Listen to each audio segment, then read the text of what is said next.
세무사님, 네.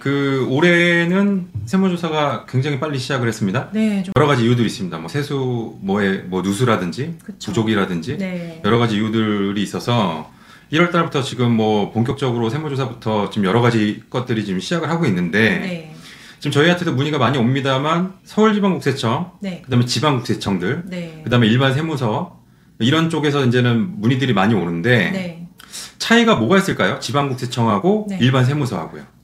지방국세청하고 세무서의 조사에 있어서 차이는 일단 기업 같은 경우에는 규모에 있어서 차이가 날 수 있는데 상대적으로 세무서에 비해서 지방국세청에서 하는 조사라고 하면 좀 규모가 있는 기업에 해당하는 조사를 지방국세청에서 담당을 한다든지 아니면 뭐 사회적으로 이슈가 되고 있는 어떤 현안에 대해서 소위 말해서 뭐 기획조사다 이렇게도 표현을 하는데 그런 조사들은 또 지방국세청에서 이루어지는 경우들이 있고 그리고 사업을 하는 경우가 아니라고 한다 그러면 개인에 대한 징역세 조사 이런 부분도 지방국세청에서 이루어지는 경우는 조금 더 뭐 세금 탈루 혐의라든지 이런 금액이 상대적으로 더 높은 경우 그런 경우에 해당한다고 보실 수가 있겠습니다.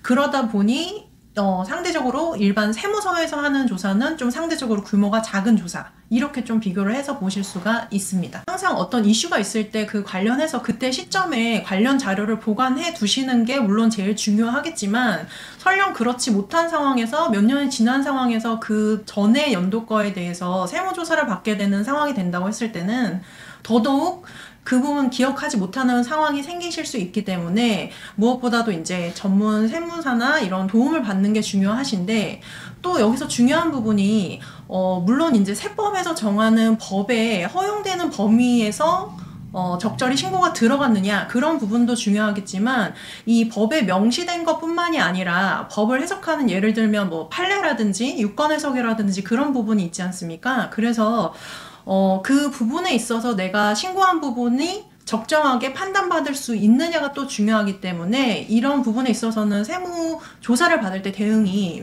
굉장히 중요한 부분이다. 이렇게 또 말씀드릴 수 있을 것 같습니다. 그러니까 결국에는 2025년도 같은 경우에는 국세청에서도 예고를 했습니다만 AI 기반으로 해서 네. 불필요한 어떤 통지서나 이런 것들은 줄이고 네. 그러니까 결국에는 정밀, 핀셋 조사를 하겠다고 네. 예고를 했습니다. 네. 네. 그렇기 때문에 이런 부분들에 대해서 명심하시고 도움이나 필요한 부분들이 있다고 하시면 전문 세무사님하고 상의를 하시는 게 좋겠습니다. 네.